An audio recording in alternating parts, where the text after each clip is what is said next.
My fiancé said medical school was too complex for my female brain and demands I take hospitality instead. I proved him wrong at his own workplace.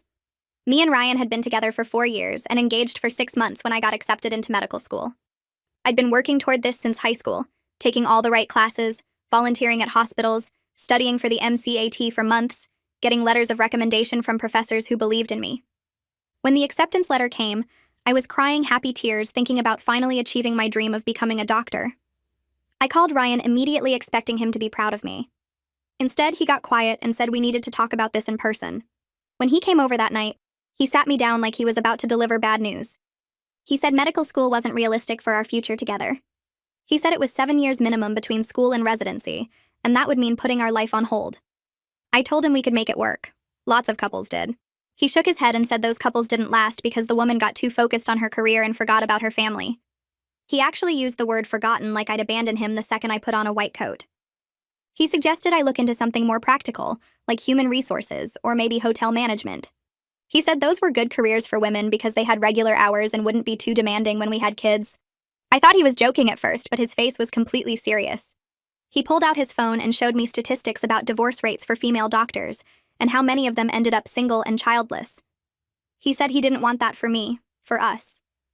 I told him being a doctor had been my dream since I was 8 years old, watching my grandmother die from cancer while her doctors saved her life. He said dreams change when you grow up and get engaged. He said his sister Kelly was perfectly happy as an administrative assistant, and his mother Linda never worked outside the home, and they were both fulfilled women. The next few weeks were constant fights about this. He'd leave brochures for business programs on my desk. He'd point out every tired-looking female doctor we saw and say that could be me in 10 years, exhausted and alone. He introduced me to his coworker's wife who quit nursing school to support her husband, and she seemed so happy according to him. He'd make comments about how medical school would make me hard and unfeminine. He said patients don't respect female doctors anyway, so why put myself through that? He told his parents I was considering medical school like it was some crazy phase I was going through. His mother called me to say Ryan was worried about me making impulsive decisions. His father sent him articles about how women who earn more than their husbands have unhappy marriages. Ryan would forward them to me with messages like, something to think about. Then he started getting mean about it. When I studied for my biology final, he'd say I was wasting time on something I'd never use. When I shadowed doctors at the hospital, he'd ask if I was trying to find a rich doctor to replace him. When his friend asked about wedding planning, Ryan said we were waiting until I got over my doctor fantasy. He started calling it my little medical phase in front of people. The breaking point came when he told me he wouldn't pay for any wedding if I enrolled in medical school. He said he wasn't going to celebrate a marriage that was doomed from the start. He said if I loved him, I'd choose a career that supported our relationship instead of destroying it. He actually printed out applications for the local community college's hospitality program and filled out the first page for me.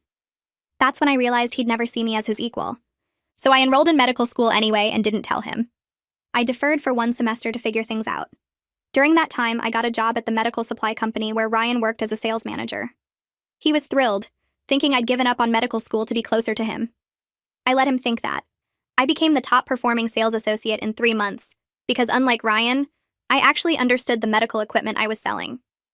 Doctors started requesting me specifically because I could answer their questions with actual knowledge instead of rehearsed sales pitches. The company owner Douglas noticed and offered me a promotion to regional sales coordinator. Ryan was furious because that was the position he'd been wanting. Douglas told him maybe if he understood medicine better like I did, he'd be more qualified. At the company Christmas party, Douglas announced they were sponsoring one employee to attend medical school part-time while working. They'd created this program specifically for me because I'd increased their sales by 40% in 6 months by actually knowing what I was talking about. Ryan's face went white. The room goes completely silent after Douglas's announcement, and I can feel every single person staring at Ryan's frozen face. My heart is pounding so hard I'm sure people can hear it, but I keep my expression calm and professional, even though I want to jump up and scream with joy. Douglas continues explaining that the company will cover my tuition and books while I work reduced hours, and he emphasizes how my medical knowledge has transformed their client relationships and sales numbers.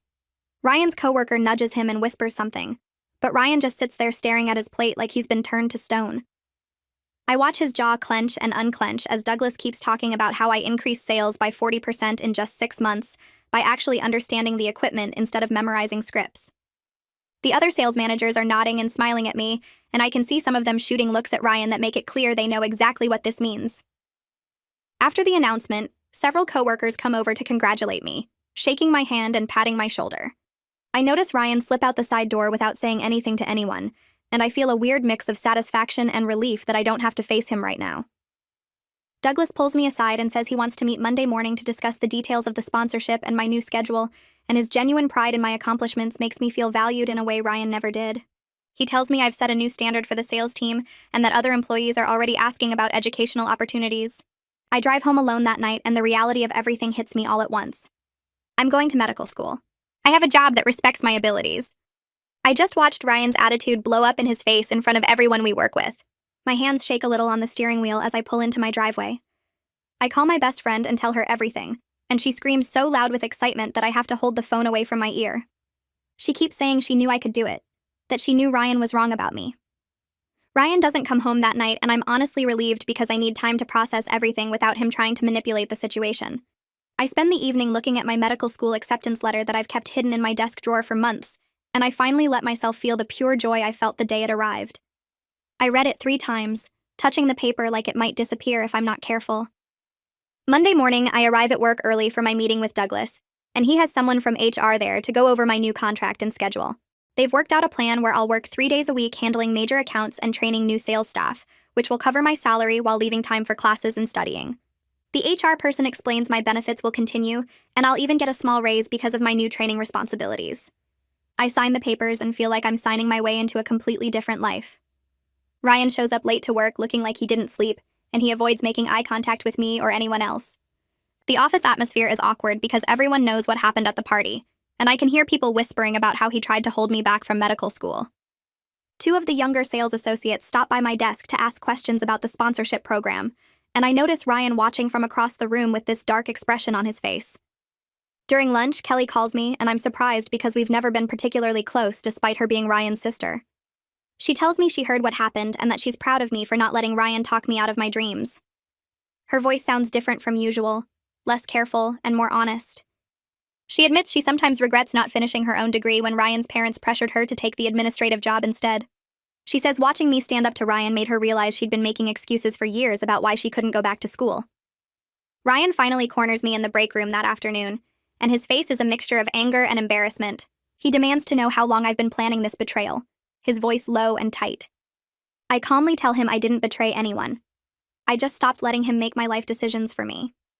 He tries to turn it around and claim he was protecting me from making a mistake, that medical school will ruin my life just like he warned. I point out that I've already proven I can handle medical knowledge better than he can, and that his concern was never about me. It was about his own ego and control. His face goes red and he steps closer and I can smell coffee on his breath.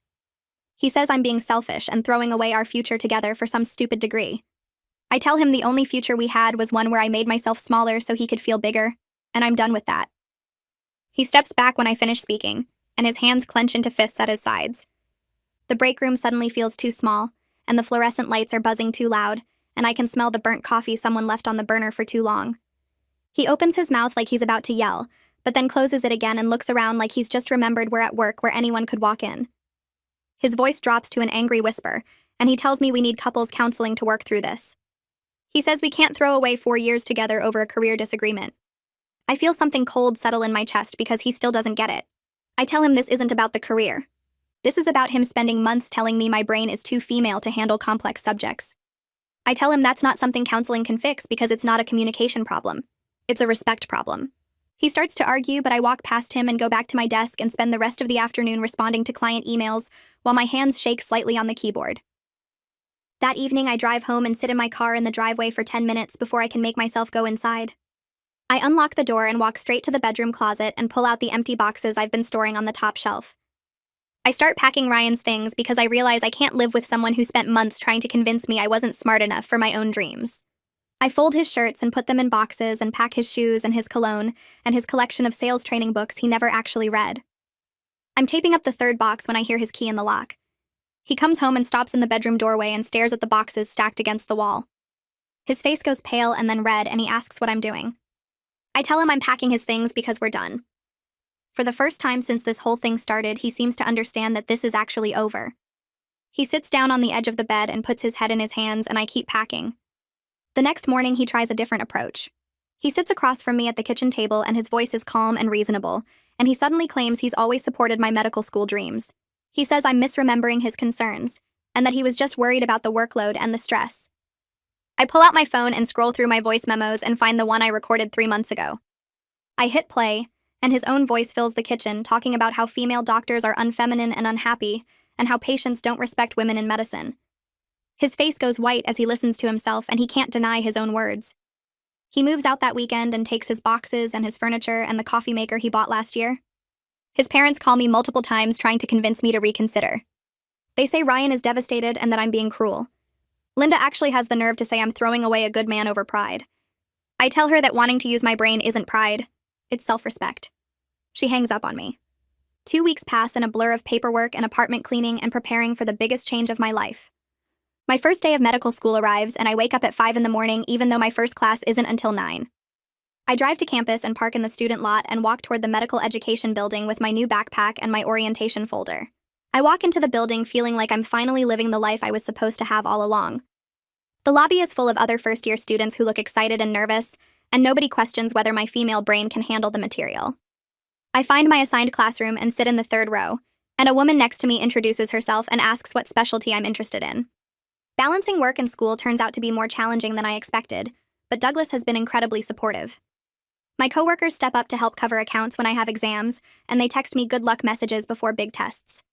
Ryan, meanwhile, has been moved to a different territory because too many clients were asking why I wasn't their representative anymore. I hear through office gossip that he complained to Douglas about the reassignment, but Douglas told him the clients make the requests, and the company follows them. 3 weeks into the semester, I run into one of Ryan's friends at a coffee shop near campus. He's waiting for his order, and I'm studying at a corner table, and he sees me and walks over looking uncomfortable. He sits down without asking and tells me awkwardly that Ryan has been telling people I cheated on him, and that's why we broke up. I'm angry but not surprised. Ryan can't admit that his own behavior destroyed the relationship, so he has to make me the villain in his version. During my anatomy class the following week, I realize I'm actually understanding the material better than I expected, because of my 6 months selling medical equipment. My professor is explaining surgical instrument design, and I raise my hand and add details about how different specialties prefer different handle grips based on the procedures they perform. She stops and asks how I know that, and I explain about my sales background. She's impressed by how I connected practical application to theory, and after class she tells me that real-world experience makes better doctors. Douglas asks me to help train the new sales associate who's replacing my old territory. I spend a day showing her how understanding the medical side makes the sales side easier. I explain the anatomy behind why certain instruments are shaped specific ways, and how to talk to surgeons about their actual needs, instead of just reading product specifications. She tells me the other sales managers just memorize scripts, but I taught her to actually understand what the equipment does, and why doctors need it. Ryan's replacement in the regional coordinator position starts the following Monday. Her name is Sienna Hopkins, and she has a nursing background and 10 years of hospital experience. She and I immediately connect over our medical knowledge during the morning meeting. After the meeting ends, she stops by my desk and tells me Douglas specifically wanted someone with healthcare experience after seeing how much it mattered. She says she's excited to work with someone who understands both sides of the business. 3 months pass, and I'm maintaining good grades while still doing well at my reduced work schedule. My anatomy professor writes me an email praising my last exam score, and my biochemistry lab partner tells me I explain concepts better than the teaching assistant. I study with 2 other women in my class who are also engaged, and their partners text them encouragement during study sessions and bring them coffee during late-night cramming. One of them shows me a message from her fiancé saying he's proud of how hard she's working, and I realize how different that is from what Ryan used to say. Her partner thinks her ambition is attractive instead of threatening. The other woman's fiancé is also in graduate school, and they quiz each other on their respective subjects and treat their education like a team effort. Watching them makes me understand that Ryan's attitude wasn't normal or protective like he claimed. It was controlling and small and meant to keep me from growing past him. I hear through the office that Ryan is dating someone new. Her name comes up during a sales meeting when someone mentions she works reception at one of our client hospitals. Sienna tells me later that the woman never went to college and works the front desk answering phones and scheduling appointments. Part of me feels bad for her because I know exactly what Ryan will do. He'll be sweet at first, and then slowly start suggesting she doesn't need to take that online course or apply for that promotion. He'll tell her she's perfect just the way she is while making sure she stays exactly where he can manage her. But mostly, I just feel grateful that I'm not her anymore. Kelly texts me out of nowhere on a Tuesday afternoon asking if I want to meet for coffee. I'm surprised because we haven't talked much since the breakup beyond awkward small talk at the company Christmas party. I agree, and we meet at a place near my apartment on Saturday morning. She looks nervous when I sit down, and she starts talking fast like she's been practicing what to say. She tells me she's been thinking about our last conversation and about how I didn't let Ryan stop me from medical school. She admits she's been working as an administrative assistant for 10 years, but she actually wants to be an accountant. She says she's good with numbers and always has been, but Ryan's parents convinced her that administrative work was more appropriate and stable. She enrolled in night classes 2 weeks ago to finish her degree, and she wanted to tell me because watching me stand up to Ryan gave her the courage to do it. I'm shocked and proud and a little sad that she spent a decade in a job she settled for. We talk for 2 hours about her classes and her goals, and I realize Ryan's whole family has these weird ideas about what women should and shouldn't do. His mother never worked, and his father thinks that's the ideal. Kelly says she used to want to go to business school, but Linda told her that accounting was too much math for most women to handle. The same garbage Ryan told me about medical school being too complex for my female brain. It's a family pattern of keeping women small and manageable. During my biochemistry unit on metabolic pathways, I hit a wall. The material is dense and complicated, and I spend 3 nights in a row studying the same chapter without it clicking. I sit at my desk at 2 in the morning staring at diagrams of the Krebs cycle, and I think about Ryan saying medical school would be too hard for me. I wonder if maybe he was right and I'm just too stubborn to admit it. Then I remember that 6 months ago, I didn't know anything about medical equipment beyond basic first aid. I taught myself enough about surgical tools and diagnostic machines and patient monitoring systems to outsell people who'd been doing it for years. I learned complex medical terminology and anatomy and how different specialties use different equipment. If I could teach myself that in half a year while working full-time, then I can learn biochemistry. I make flashcards and watch video tutorials and ask my lab partner to explain it differently, and by the end of the week, it clicks. I ace the exam, and my professor writes excellent work on the top of my paper. Douglas emails me asking if I can present at the next company-wide meeting about how medical knowledge improves client relationships. He wants me to show the sales team specific examples of how understanding the science helped me solve problems and close deals. I spend a week putting together a presentation with real cases from my time in sales. I include the time a surgeon was frustrated with a laparoscopic tool, and I was able to suggest an alternative based on the specific procedure he was doing. I show how knowing anatomy helped me demonstrate equipment more effectively than just reading specifications. I explain how understanding sterilization processes helped me address a hospital's concerns about infection control. Ryan is required to attend the meeting because it's mandatory for all sales staff. I watch him walk in and sit in the back row with his arms crossed. Douglas introduces me and I start presenting, and I can see Ryan's face getting tighter as I go through each example. I'm demonstrating expertise he never developed because he relied on memorized scripts instead of actual understanding. Requested Reads is on Spotify now. Check out link in the description or comments. Other salespeople are taking notes and asking questions, and Ryan just sits there looking like he wants to disappear.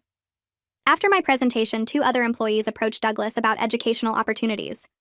One wants to take nursing classes, and another wants to study medical technology. Douglas is thrilled and tells the whole room he's considering making the sponsorship program permanent because of how much it's improved the company's performance. He says I changed the culture around professional development and made everyone think about growing their skills. He thanks me in front of everyone, and I realize my impact goes beyond just my own success. I'm changing how the whole company thinks about education and expertise. My medical school advisor calls me into her office during my 4th month and asks about my background. I explain about the medical supply sales and how I got into it, and she listens carefully, taking notes. She tells me she says most doctors don't understand the business side of medical equipment, and most salespeople don't understand the medical side, but I have both. She thinks I could have a career designing or improving surgical tools or working with companies to develop better equipment. The idea excites me because it would combine everything I've learned into something I never thought about before. It's a path I wouldn't have found if Ryan had convinced me to take hospitality management. Ryan's new girlfriend sends me a friend request on social media, and I accept it because I'm curious. Her profile is public, and I can see her posts about taking online business courses through a community college program. She seems excited about it in her posts, but then I see Ryan's comments underneath. He writes things like, "Don't stress yourself out with this," and "You're already perfect without a degree," and "Make sure you're not neglecting us for homework." The same controlling garbage he used to say to me. I think about messaging her to warn her, but I know she won't believe me. She probably thinks he's being protective and caring. She has to figure it out herself like I did.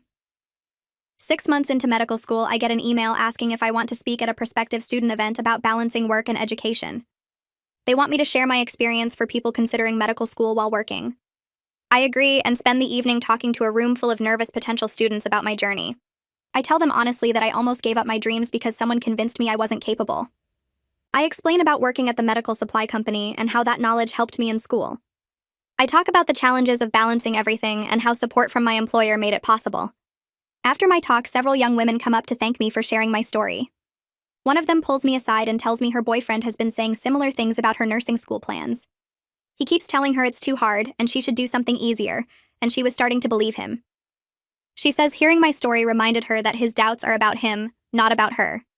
I give her my email and tell her to reach out if she needs encouragement. The company Christmas party arrives again exactly 1 year after Douglas announced the medical school sponsorship. I walk into the same event space wearing a dress I bought with my first scholarship check. Douglas finds me right away and pulls me aside before the official program starts. He tells me he's going to acknowledge my successful first semester publicly, and he wants to make sure I'm comfortable with that. I tell him I am, and I mean it. When he gets up to give his annual speech, he talks about company growth and client satisfaction, and then he mentions the educational sponsorship program. He says I completed my first semester of medical school with excellent grades while still performing well at work. He says I proved that investing in employees who want to grow is good for everyone. The room applauds and several coworkers come over to congratulate me afterward. Ryan doesn't attend this year's party. I heard through Sienna that he told Douglas he had a family obligation, but everyone knows he just didn't want to be there. I don't miss his presence at all. Last year at this party, I was nervous and excited and watching his face go white with shock.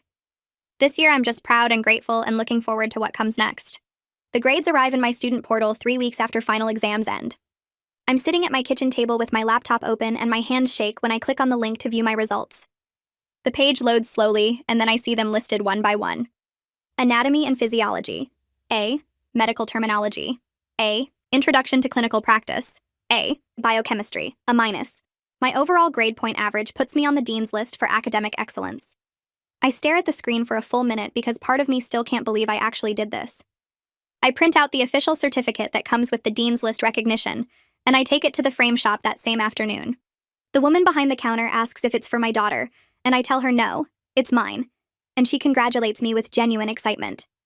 I hang the framed certificate in my home office, right above my desk where I used to sit and listen to Ryan tell me I was wasting my time studying subjects my female brain couldn't handle. Every time I look at it now, I remember his face going white at that Christmas party. My parents drive up the following weekend to take me out for a celebration dinner. My dad hugs me in the restaurant parking lot and tells me he's proud of me for not letting anyone dim my light. My mom cries a little and says she knew I could do it, and we spend the whole meal talking about my favorite classes and what's coming next semester. They ask about work and how Douglas has been supporting my schedule, and I tell them about the reduced hours and the training I've been doing with new sales staff. My dad raises his glass and makes a toast to his daughter, the future doctor, and I feel a warmth in my chest that I never felt during all those months with Ryan. Sienna and I start having lunch together every Thursday at the cafe near the office. She's easy to talk to and doesn't make me feel like I have to prove myself the way Ryan always did. During one of these lunches, she tells me something I didn't know. Douglas consulted with her before creating the medical school sponsorship program because he wanted to make sure the work and school balance was actually possible. She looked at my sales numbers and my client feedback and told him I was worth the investment. She shares that she quit a previous job where her boss made comments about women in healthcare similar to Ryan's attitude. He used to say things like women were too emotional to make good medical decisions and that nursing was fine for women, but anything beyond that was pushing it. She says she appreciates working somewhere that values expertise over gender, and she thanks me for proving that medical knowledge makes better salespeople regardless of who has it. I realize that her friendship means more to me than Ryan's support ever did, because she actually sees me as capable, instead of someone who needs to be protected from my own ambitions. My clinical observation day at the hospital happens on a Tuesday morning in late January. I'm wearing scrubs for the first time, and I feel like I'm finally becoming the person I always wanted to be. I'm walking through the cardiology wing when I hear someone call my name. I turn around and see Dr. Reeves, one of the doctors who used to request me specifically when I was selling equipment. He's delighted when I tell him I'm in medical school now, and he says he always knew I had the mind for it. He offers to let me shadow him during his surgeries over the next few months, and he tells me I was the only sales rep who ever actually understood what they needed and why. He says most reps just read from spec sheets, but I could explain how the equipment would integrate with their existing systems and what the practical benefits would be for patient outcomes. I accept his offer immediately, and we exchange contact information so he can add me to his surgery schedule. Walking out of the hospital that day, I feel like everything is finally falling into place. Ryan's parents show up at my apartment on a Saturday afternoon without calling first. I open the door and find Linda and Ryan's father standing there looking uncomfortable. Linda asks if they can come in, and I step aside to let them enter, even though I don't really want to have this conversation. Linda sits on my couch and starts talking about how Ryan is struggling and how the family is worried about him. She says he's been distant and won't talk about what happened between us. Then she pivots to telling me I made a mistake leaving him, that he was just trying to look out for my best interests. I stay calm and explain that their son spent months telling me my brain couldn't handle medical school. I gesture to the framed Dean's List certificate on my wall and tell them I'm currently proving him wrong with every passing day. I explain that he didn't want a partner. He wanted someone small enough to make him feel big. Ryan's father shifts in his seat and tries to say that Ryan just wanted me to have a good life, but I cut him off. I tell them their son told me patients don't respect female doctors and that medical school would make me hard and unfeminine. I tell them he printed out hospitality management applications and filled out the first page for me like I was a child who couldn't make my own decisions. Linda's face goes red and she stands up and says they should leave. They walk to the door and Ryan's father mutters something about young people not understanding compromise. I close the door behind them and feel relieved that I don't have to pretend to be smaller than I am anymore. My second semester starts with more advanced courses that challenge me in new ways. Pathophysiology requires me to understand disease processes at a cellular level, and pharmacology involves memorizing hundreds of drug interactions and mechanisms. I'm challenged but never overwhelmed because I learned during the first semester how to manage my time and ask for help when I need it. My study group has become close friends who support each other through the difficult material. We meet twice a week at the library and we take turns explaining concepts to each other until everyone understands. One of my study partners is engaged to a teacher who brings us coffee during late-night study sessions and never complains about the time she spends on schoolwork. Another is married to a nurse who helps her practice physical exam techniques at home. I'm grateful for a community that lifts each other up instead of tearing each other down. We celebrate each other's successes and help each other through the hard days, and I realize this is what a supportive environment actually looks like. My professor assigns a research project on medical device innovation during my second semester, and I immediately think about my sales background. I explained to her after class that I used to sell medical equipment, and that I still have connections with doctors and medical practices throughout the region. Her eyes light up and she tells me this could be turned into a thesis project, bridges clinical practice and device development. She says most medical students only see devices from the clinical side, but I understand both the business and medical perspectives. She suggests I could research how feedback from actual users could improve device design and safety. I spend that evening making a list of doctors I could interview and equipment I could analyze, and I feel excited about combining my past experience with my current education in a way that creates something valuable. Douglas calls me into his office on a Wednesday morning and tells me the company wants to feature my story in their recruiting materials. They want to show potential employees that the company is committed to professional development and that they invest in people who want to grow. I agree because I want other women to see that it's possible to pursue big goals even when people doubt you. The recruiting director interviews me the following week, asking about my journey from sales associate to medical student. I'm honest about how close I came to giving up my dreams. I tell her about the hospitality management applications Ryan filled out for me and about the months of being told my brain couldn't handle complex subjects. I explain how Douglas recognized my potential and created an opportunity that changed my life. She records the whole interview and tells me it's going to inspire a lot of people. I leave her office feeling like maybe my struggle can help someone else find the courage to pursue what they actually want. Kelly calls me on a Thursday evening and her voice sounds different from usual. She tells me she got accepted into an accounting program at the community college and she's going to start classes in the fall. Then her voice breaks a little and she says her parents are upset with her for going back to school at 32. Linda told her she's too old to start over and that she should focus on finding a husband instead of chasing career dreams. Kelly thanks me for showing her it's never too late to pursue what you actually want. I remind her that she's the one who made the brave choice, that I just happened to go first.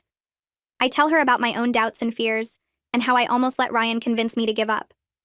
She laughs and says we're both proof that the women in Ryan's family are stronger than anyone gave them credit for. We talk for over an hour about her accounting classes and my medical courses, and I feel proud of both of us for refusing to stay small. During my cardiology unit in the second semester, we're studying how heart monitors work and how they detect different types of arrhythmias. The professor is explaining the technical aspects of electrode placement and signal processing, and suddenly everything clicks in my brain. I used to sell these exact monitors, and I remember the specifications and the technology behind them. I raise my hand and explain how the monitors use multiple leads to create a complete picture of the heart's electrical activity, and I describe how the newer models filter out motion artifacts that used to cause false alarms. My professor stops and asks me to come to the front of the class and explain the practical application to everyone. I walk up and draw diagrams on the board showing how the leads are positioned and why each position captures different information. Several classmates tell me afterward that my explanation made more sense than the textbook, because I connected the theory to how the equipment actually works in hospitals. I realize my path to medical school wasn't traditional, but it actually gives me advantages in some areas that other students don't have. I'm helping Sienna with a presentation at a medical conference in March when I see Ryan across the exhibit hall. He's walking between booths looking at new equipment, and he clearly hasn't seen me yet. My company has a booth near the main entrance, and Sienna and I are setting up our display when Ryan walks past. He stops when he recognizes me, and his face goes through several expressions in quick succession. He looks uncomfortable and tries to avoid me by turning down a different aisle, but the conference isn't that big, and we end up in the same elevator 20 minutes later. The silence is thick and awkward, and I can feel him looking at me from the corner of his eye. Finally, as we're approaching the main floor, he mutters that I look like I'm doing well. I turn to him and simply say thank you, and then the doors open, and I walk out without looking back. Sienna is waiting for me near the registration desk, and she raises her eyebrows in a question. I shake my head and tell her it was nothing important, and we head back to our booth to finish the presentation. The rest of the conference goes smoothly, and I don't see Ryan again. I realize I don't feel angry or hurt anymore when I think about him. I just feel grateful that I chose myself instead of choosing to be small enough for someone else's comfort. My anatomy professor pulls me aside after class in late April and asks if I'd be interested in a summer research position. She explains that the hospital is testing new surgical devices, and they need someone who understands both the medical theory and the practical application. I tell her I used to sell medical equipment, and her eyes light up. She says that's exactly the perspective they need because most medical students can explain how devices should work in theory, but have no idea how they actually function in operating rooms. The interview happens 3 days later in a conference room at the hospital. I sit across from 2 surgeons and a research coordinator who ask me questions about device design and surgical procedures. When they bring out a sample laparoscopic tool, I explain not just what it does, but also the common technical issues surgeons face with that particular model and how the manufacturer tried to fix them in the newer version. One of the surgeons leans back in his chair and says they've interviewed 8 candidates and nobody else could discuss the practical sales perspective like I just did. They offer me the position right there with a stipend that will let me cut my work hours almost in half next year. I walk out of that hospital feeling like everything is finally coming together the way it was supposed to. 2 weeks later, Sienna calls me into her office at the medical supply company. She's been promoted to director of sales, and she wants to talk about changes she's planning. She sits behind her new desk and tells me that watching my success over the past year proved something important to her. She says the company has been training sales staff to memorize scripts and product specifications, but I showed that actually understanding the medical science makes people better at their jobs. She's implementing new training programs that focus on medical education, instead of just sales techniques. She credits me directly in the company-wide email announcing the changes, and over the next few days, 3 of my former colleagues stop by my desk to thank me. One of them says he always felt stupid trying to answer doctors' questions with rehearsed responses, but now the company is actually teaching them the science behind what they sell. The medical school invites me to speak on a Women in Medicine panel in early May.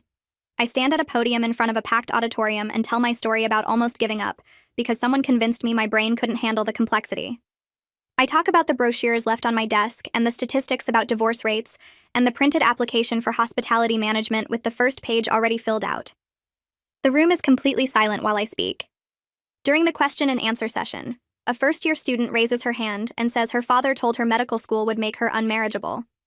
Another woman stands up and shares that her husband said she was being selfish for prioritizing school over starting a family. A professor in the back row talks about colleagues who questioned whether she belonged in academic medicine. We spend an extra 30 minutes past the scheduled end time because so many people want to share their experiences. Afterward, at least a dozen students come up to thank me for being honest about how close I came to choosing the smaller life someone else wanted for me. My research position starts in June, and within 2 months we've collected enough data for a paper. I spend nights after work analyzing surgeon feedback about device design flaws and writing up our findings. The lead researcher adds my name as second author on the paper about improving surgical device design based on real-world usage patterns. When the article gets accepted to a medical journal in September, I stare at my name in print and think about how I'm not even done with my second year of medical school yet. Douglas asks for a copy of the article, and he frames it and hangs it in the company lobby next to the photos of top sales performers. I stand in front of that frame one morning before work and remember the girl who almost enrolled in hospitality management to save a relationship with someone who thought she wasn't smart enough for anything more challenging. Kelly sends me a text in October inviting me to her graduation from the accounting certificate program. I take the afternoon off and sit in the audience of a hotel conference room watching her walk across the small stage to receive her certificate. She's beaming, and I cheer louder than anyone else there. Afterward, she introduces me to her new boyfriend, who teaches math at the local high school. He shakes my hand and tells me Kelly talks about me all the time. He says he thinks it's attractive that she's ambitious and wants to keep learning and growing. I watch them together and see how he looks at her with genuine pride and respect, and I feel so happy that she found someone who appreciates her for being smart instead of someone who wants her to stay small. The workplace gossip reaches me in November through one of my former colleagues. Ryan's girlfriend broke up with him. She apparently told several people at the office that he was controlling and dismissive whenever she talked about her career goals. She worked as a receptionist at one of our client offices, and she'd mentioned wanting to get her real estate license, and Ryan kept telling her it was a waste of money, and she wouldn't be good at sales anyway. My colleague says the girlfriend told her friend who told someone else that Ryan made her feel stupid for having ambitions. I feel this wave of relief wash over me because it confirms what I already knew. His behavior wasn't about me specifically, or about medical school being too demanding. It's a pattern of how he treats women who want more than he thinks they should have. He needs to keep his partners smaller than him because he can't handle being with someone who might outgrow him or become more successful. My third year of medical school starts in August, and I begin clinical rotations at the hospital, where I used to shadow doctors during my sales days. I'm assigned to the cardiology unit for my first rotation, and on my second day, one of the attending physicians stops mid-rounds and stares at me. He asks if I used to sell heart monitors, and when I confirm it, his whole face breaks into a smile. He tells the other residents that I was the only sales rep who actually understood what they needed and why they needed it. Another doctor recognizes me during lunch and says he always knew I had the mind of a doctor, not a salesperson. He says he could tell from the questions I asked and the way I explained equipment functions that I was thinking like a clinician even back then. Douglas announces his retirement at a company meeting in September. He's 72 and ready to spend time with his grandchildren. He names Sienna as the new company president, and everyone applauds. At her first official meeting as president, Sienna announces that she's expanding the educational sponsorship program from 1 employee per year to 5.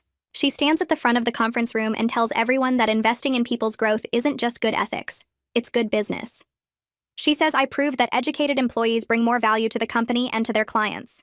She credits me with inspiring the change in company culture, from a place that valued sales numbers to a place that values knowledge and expertise. During my surgery rotation in October, I assist with a procedure using laparoscopic equipment I used to sell. The surgeon is working to remove a gallbladder when the camera starts showing a weird flickering pattern on the monitor. The scrub nurse is about to call for a replacement when I mention that this particular model has a known issue with the connection port. I explain how to reset it by unplugging the cable and reconnecting it in a specific sequence. The surgeon follows my instructions and the image clears immediately. After the surgery, he pulls me aside in the hallway and asks about my background. When I explain about my sales experience, he says my path is unusual, but it makes me a more well-rounded doctor. He says most medical students only see equipment as tools, but I understand the engineering and the business side too. My Step 1 medical board exam scores arrive in November. I'm sitting at my kitchen table when I open the email and see that I scored in the 90th percentile. I think about Ryan telling me medical school was too complex for my female brain. I think about him saying I'd never make it through and that I was wasting my time studying subjects I'd never use. I print out the score report and frame it. I hang it on my wall next to my Dean's List certificate from first semester, creating this visual record of everything I was always capable of achieving. The wall becomes proof that the only thing holding me back was believing someone else's limited vision of what I could accomplish. My advisor calls me into her office in early March, and she closes the door behind me with this excited look on her face. She pulls up a document on her computer and turns the screen toward me. She explains that there's a new residency program starting next year, focused on surgical device innovation, which is basically a specialty that combines surgery with engineering and device development. She says my name came up in discussions with the program directors because of my published research and my background in medical sales. She tells me my combination of clinical skills, research experience, and real-world understanding of how medical devices actually get used makes me an ideal candidate for this program. I feel my stomach flip because this sounds like exactly the kind of career path I never knew existed, but now can't imagine doing anything else. She says the program is extremely competitive with only 4 spots nationwide, but she thinks I have a strong chance if I apply. I leave her office and immediately start researching the program, reading about how residents work with engineers and surgeons to improve existing devices and develop new ones. I think about how Ryan wanted me to give up medicine entirely, and now I'm being considered for a program that uses every single part of my journey, including the sales work he thought was settling. The graduation ceremony for the 4th-year medical students happens in May, and I attend even though I still have 2 more years left. I sit in the auditorium watching them walk across the stage in their white coats, and I imagine myself standing up there in 2 years receiving my own diploma. The ceremony feels long, but I don't mind, because I keep thinking about how close I came to never experiencing this at all. After the ceremony ends, I'm standing in the lobby when a woman approaches me. She's wearing her new white coat and holding her diploma, and she tells me her name is Amanda. She says she heard me speak at the Women in Medicine panel 2 years ago, the one where I talked about almost giving up medical school because someone told me I wasn't capable. She says she was struggling that semester and seriously considering dropping out because her own family kept telling her she was wasting her time. She says hearing my story about proving Ryan wrong gave her the courage to keep going, and now she's graduating and starting her residency in pediatrics. I feel tears starting and I hug her and she thanks me for being honest about how hard it was. She says knowing that someone else fought through the doubt and made it gave her permission to fight too. Sienna calls me in June and asks if I have time to meet for coffee, and when we sit down she tells me something happened at work. She explains that Ryan got demoted from his sales manager position after multiple women filed complaints about his attitude and comments. She says the complaints weren't about anything he did to me specifically, but about how he treats female colleagues in general. One woman reported that he told her she should focus on getting married instead of trying for a promotion. Another said he made comments about women being too emotional for leadership roles. Sienna says she reviewed all the complaints and talked to HR, and they decided he needed to step back from management. He's been moved to a regular sales position with no direct reports. She tells me she's implemented mandatory training for all managers about respect and workplace equality, and several women have told her they feel more comfortable speaking up now. I tell Sienna I don't take pleasure in Ryan's struggles, which is mostly true. But I also feel this satisfaction knowing that his behavior finally caught up with him.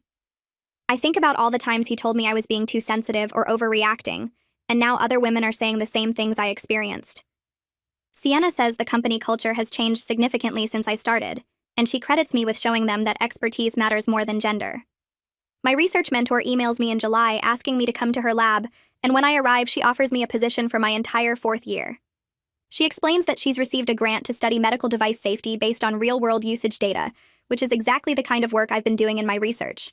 She says the position comes with enough funding that I can quit my sales job completely and focus entirely on school and research. I feel this weight lift off my shoulders because balancing work and school has been manageable but exhausting. She tells me the research will strengthen my residency applications and give me more publications. I accept immediately, and then go tell Douglas that I need to resign from the company. He's not surprised and actually seems happy for me. He insists on throwing me a goodbye party and the entire sales team shows up. People take turns sharing stories about things I taught them, and one guy says, I'm the reason he went back to school to get his nursing degree. Another woman says watching me balance everything made her realize she could go back for her MBA. Douglas gives a speech about how I changed the company's approach to sales and professional development, and he says hiring me was one of the best decisions he ever made. I look around the room at all these people I've worked with for almost 4 years, and I realize I made a real impact here beyond just my own success. My surgery rotation starts in September, and on the 2nd week I scrub in on a cardiac procedure. The patient needs a valve replacement, and I'm standing across from the surgeon watching her work. She's using a specific type of catheter system that I used to sell, and I know every detail about how it functions. Halfway through the procedure, she pauses and asks me about device placement. She says she knows my background and wants my opinion on whether the angle looks right. I study the monitor showing the catheter position and suggest adjusting it slightly based on the device specifications I remember. She follows my advice, and the adjustment improves the image quality immediately. The rest of the procedure goes smoothly, and afterward in the hallway she pulls off her surgical cap and tells me I'm going to be an excellent surgeon. She says most medical students only see the devices as tools, but I understand the engineering and the limitations. She says that kind of knowledge makes better doctors, because we know what the equipment can and can't do. I feel proud of my unconventional path for maybe the first time, instead of feeling like I took the long way around. Kelly calls me in October and she's crying, but this time they're happy tears. She tells me she got her first accounting job at a firm downtown. She says the firm specifically values continuing education, and they're going to help pay for her to finish her degree. She's been working as an administrative assistant for 10 years, and now she finally has a job that uses her actual skills and interests. She says watching me fight for my dreams gave her permission to fight for hers. She tells me she spent so long believing that her role was to support other people's ambitions, and she forgot she was allowed to have her own. I tell her I'm proud of her courage, and I mean it. She says our family still doesn't understand why she's making things harder for herself, but her new boyfriend supports her completely. She met him at her night classes, and he's studying to be a teacher. She says he thinks it's attractive that she's ambitious and smart, and I'm so happy she found someone who appreciates her instead of trying to keep her small. I spend November working on my residency applications, and the process feels overwhelming but exciting. My application includes my published research on device safety, detailed descriptions of my medical sales background, and letters of recommendation from doctors who knew me in both roles. One of my recommendation letters comes from the surgeon I worked with during that cardiac procedure. Another comes from a doctor who used to request me specifically when I was doing sales calls. My advisor reviews my application before I submit it and tells me I'm one of the strongest candidates she's ever mentored. She says my unique combination of experiences makes me stand out from other applicants who only have traditional medical school backgrounds. I feel confident about my future in a way I never did when I was trying to shrink myself to fit Ryan's limited vision of who I should be. I think about how he wanted me to go into hospitality management, and now I'm applying to one of the most competitive residency programs in the country. The residency match results come in March, and I'm sitting at my kitchen table when I open the email. I matched with my top choice program at a hospital known for surgical device innovation. I start crying immediately and call my parents. My mom answers and I tell her the news, and she starts crying too. She says she remembers how close I came to giving up on medical school, how I almost let Ryan convince me I wasn't smart enough. My dad gets on the phone and tells me he's proud of me, and hearing him say that makes me cry harder. The program director emails me later that day and says they were impressed by my unique background and perspective. She says they specifically wanted someone who understood both the clinical side and the business side of medical devices. She tells me I'll be working with a team that includes surgeons, engineers, and researchers, and my sales experience will help me communicate between all those different groups. I think about Ryan's face going white at that Christmas party announcement, and I realize that moment 4 years ago wasn't the end of anything. It was the beginning of everything. My medical school graduation arrives in May, and I wake up that morning feeling like I'm living in a dream. I put on my white coat and drive to the ceremony venue. The auditorium is packed with families and friends, and I scan the audience looking for my people. I spot Douglas and Sienna sitting together near the front. Kelly is there with her boyfriend. My parents are in the second row looking proud. Several of my former sales colleagues scattered throughout the crowd. I line up with my classmates backstage, and we're all nervous and excited. When they call my name, I walk across the stage and receive my diploma. The audience applauds, and I look out at everyone who supported me. I think about Ryan's face at that Christmas party, how shocked he looked when Douglas announced the sponsorship program. That moment felt like vindication at the time, but now I realize it was just the starting point. Everything that came after, all the hard work and late nights studying and balancing school with work, that's what actually mattered. The dean announces that I'll be giving the class representative speech, and I walk to the podium feeling my heart pound. I look out at the audience and start talking about the importance of believing in yourself even when others doubt you. I tell them that someone once told me medical school was too complex for my female brain. The audience gasps, and I hear people whispering. I pause and then hold up my diploma and say this is my response to that assessment. The auditorium erupts in cheers and applause. People stand up clapping, and I see my mom wiping tears from her face. Douglas is grinning and Sienna is on her feet cheering. Kelly is clapping so hard her hands must hurt. I finish my speech talking about how we all have people who doubt us, but we can't let their limitations become our own. I say that every person graduating today fought through challenges and proved they were capable of more than someone told them they could achieve. When I step down from the podium, my classmates hug me, and several people tell me they needed to hear that message.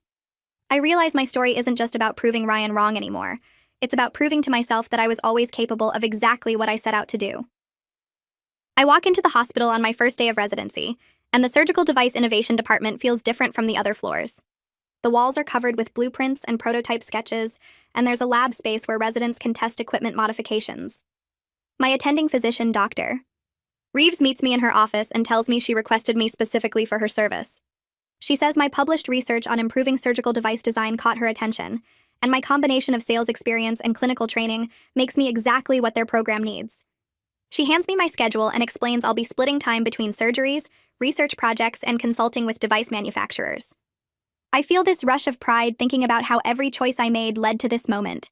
Even the painful ones like leaving Ryan and working those exhausting years balancing school and sales.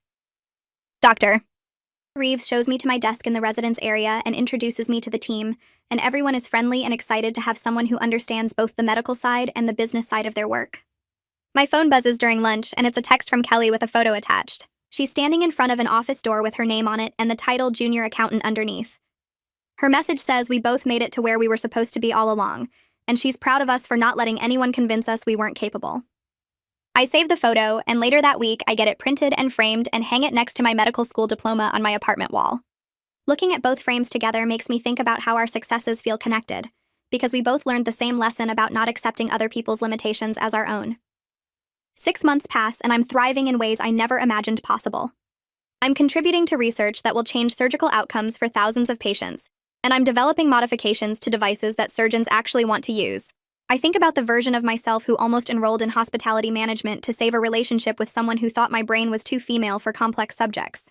I'm grateful I found the courage to choose myself instead, because this life is challenging and demanding and absolutely fulfilling, and it's exactly the one I was always meant to live. And that's a wrap on this story. I love when simple moments turn into something meaningful. If it gave you even one good idea, that's what matters.